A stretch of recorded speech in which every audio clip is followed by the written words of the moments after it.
The Tree That Came to Stay, illustrated by Nancy Carpentis.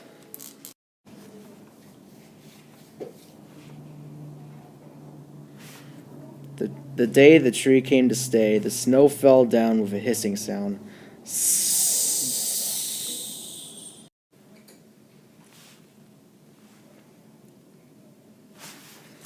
The children saw each flake just for a moment sticking to the car windows, and then the snowflakes melted and were gone.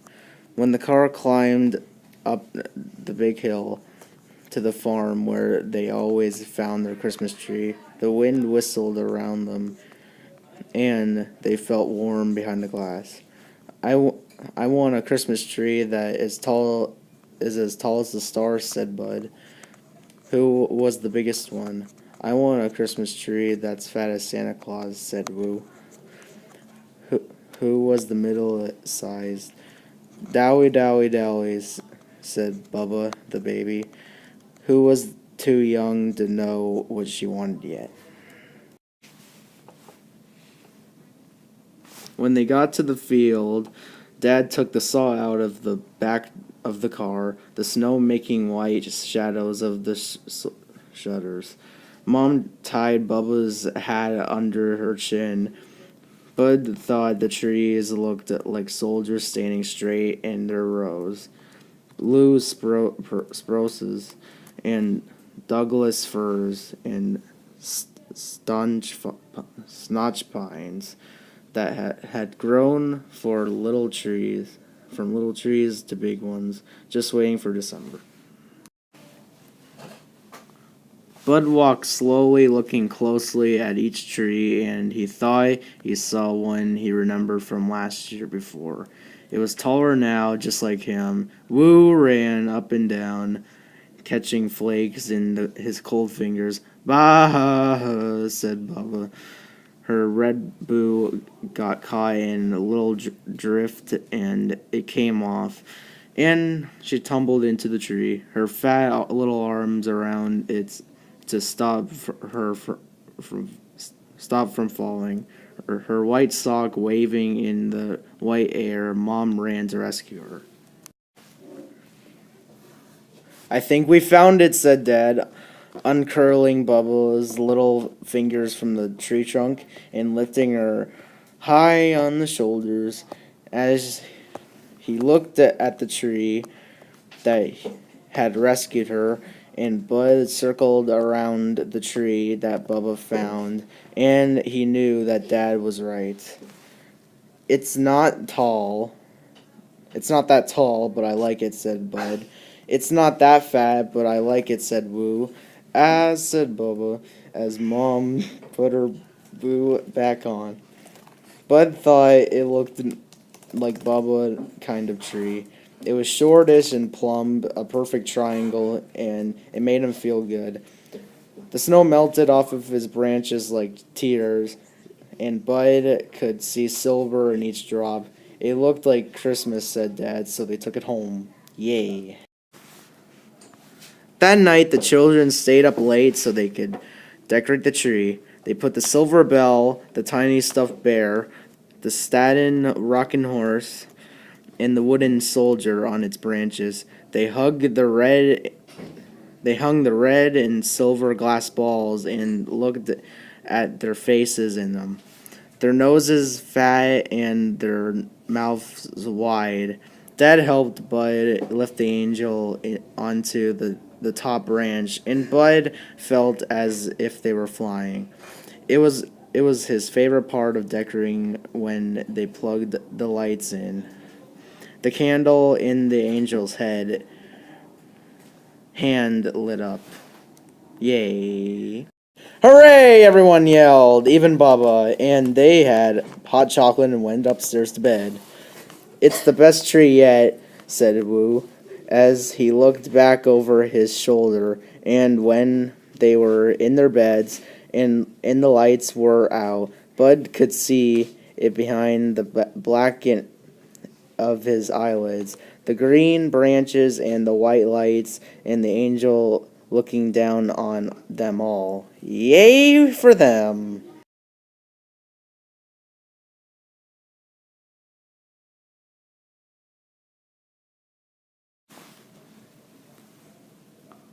The best part, it's the best tree yet, he said the next morning when they came downstairs in their pajamas with the rubber feet in them and saw all the boxes in their green and red and silver paper in piles beneath its plump green branches. It was the best Christmas yet, too. Bubba got a bear made out of a lamb's wool, and Woo got a dragon that breathed fire when it walked, and Bud got a model of a dinosaur with real bones. The Christmas before Bubba hadn't even been born yet, and who was too little to really understand. But remember, the the other Christmases and the other Christmas trees, but when they thought about Christmas without Woo and Bubba, he knew he liked this Christmas best. I wish it could last forever, he said as they cookies shaped like Christmas trees with green sugar sprinkles on them.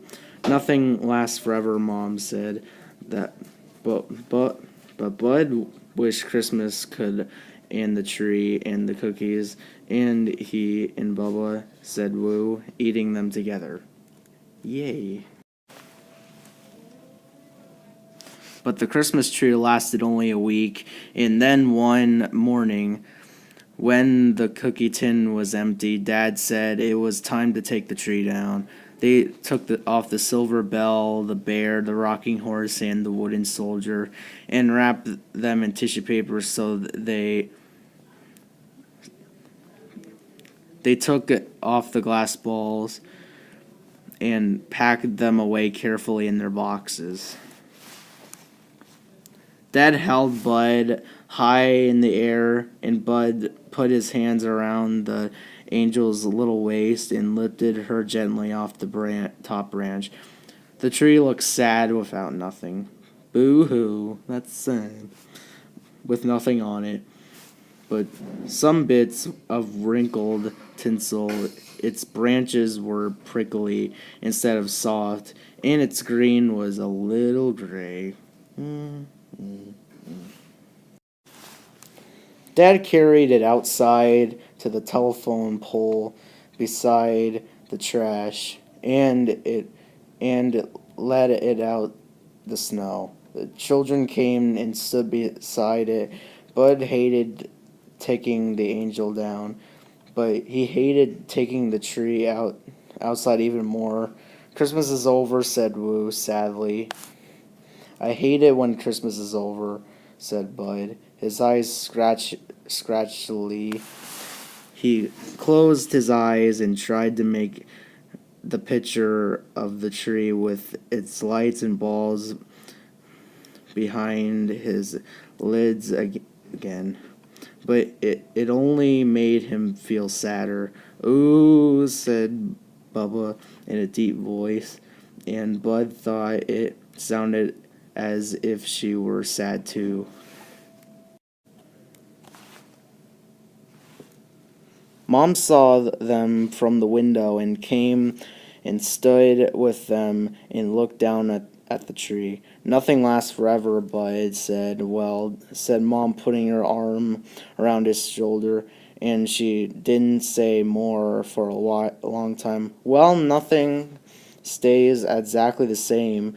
Then she went back into the house, and when she came out, she had a basket in her hand. She kneeled down next to the tree and ran her hand down each of its branches, and a shower of pine needles fell into the basket. Soon the basket was full of needles.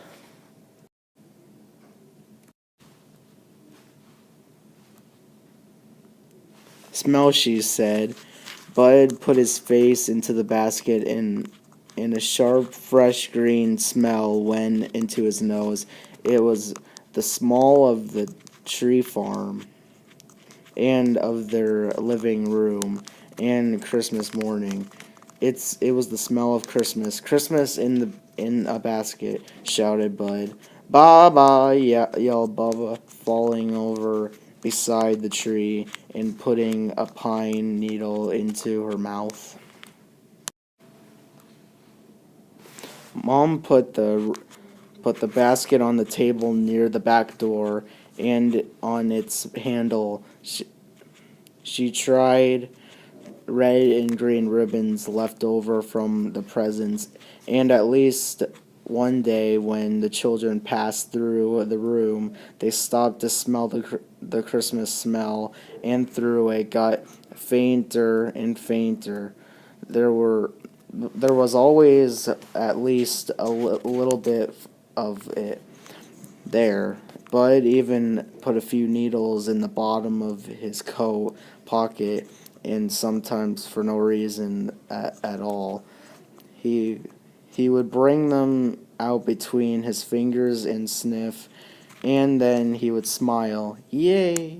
If Bubba and Woo were with him, he would let them smell. Christmas too, said Bubba, would always say, and Bud was sure she understood. Woohoo! Thanks for watching!